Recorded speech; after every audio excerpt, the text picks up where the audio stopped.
මේ අම්මලා ඔකට භාජනය වෙලා ඇතිනේ. නන්දම්මගේ පීඩනයට හසු වෙලා දැන් අපි ඒක ආපහු දෙනවා කාටද? අපේ ලේලිට. අය මේ නන්දම්මලා කියන જાතිය කොහෙන්වත් නෙවෙයි. නන්දම්මත් එක කලෙක කවුද? ලේලියක්. මේ තාත්තා හරි උමනාවෙන් කියනවා ඒක. ලේලියක්. ගෙනාපු අලුත අර කියනවා නේද අලුත ගෙනාපු මනමාලි වහලෙත් කොම ගන්නවා කියලා. ගෙනාපු අලුත සතිය ඉන්නවා. උපරිම. ඊට පස්සේ අපේ අම්මලාට බෑ මොකක් තරන්නද?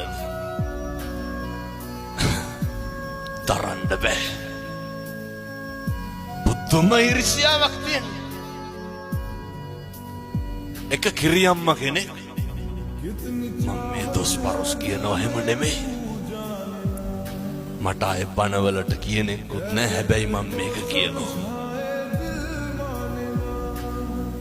මුන්ද මංගාවට එනකොට මූණේ අප පුපුරනවා. ඒ කියන්නේ කේන්තිය. මම බැලුවා මෙච්චර මොකද? වෙවුලා කියනවා. මම කියපු විදිහටම කියන්න. මගේ අශිෂ්ටකම කියලා හැම දොස් කියන්න එපා හොඳේ. කියපු විදිහේ ඉතින් කියන්න නම් ඕනේ නෑ. ඔය ඇත්තෝ කියන විදිහමයි. හාමුදුරුවනේ අරකිත් එක්ක බෑ කිව්වා. කාත් එක්කද? බලන්නකො කතා කරන විදිහ. ඒ කියපු විදිහට මම හිතුවේ බණ පටන් අරගෙන විනාඩි 30ක් ගියා. තව පටන් ගන්නත් බැරි වුණා මට. ඒ කියපු විදිහට මම හිතුවේ තඩි ගහලවත් ඇති කියලා ලේලි.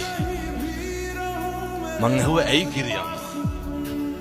කියනවා හාමුදුරුවනේ පොඩි එක අරගෙන යන ටිකටත් දැන් මේ ඒකි මේකි කියලාමයි කතාව.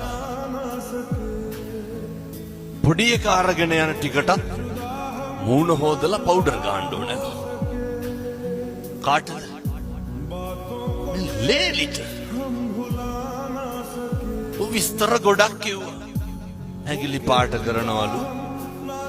අන්තිමේ කිව්වා කොල්ලගේ සල්ලිනේ.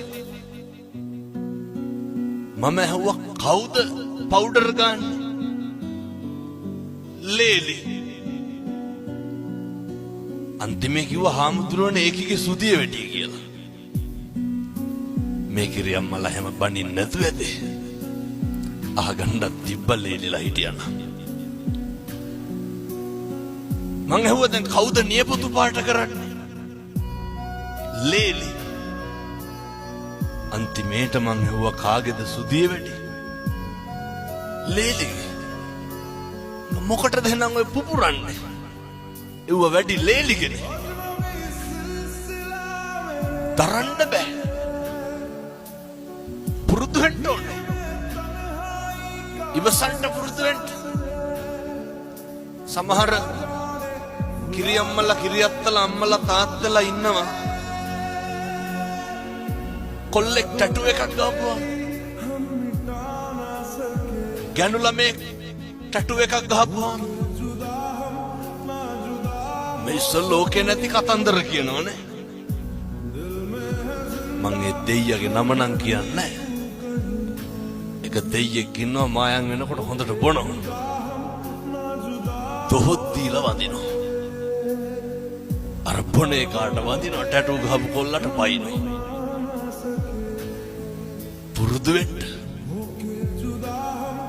ප්‍රතිරූප ගොඩ නගන්න එපා කවුරුවත් පිළිබඳ. හේතුව ඒවා කඩාගෙන වැටෙනවා. ජීවිතේ ගෙවල් දොරවල් වල ඉන්නකොට අනේක ඉවසන්න ඔක පුරුදු වෙන්න.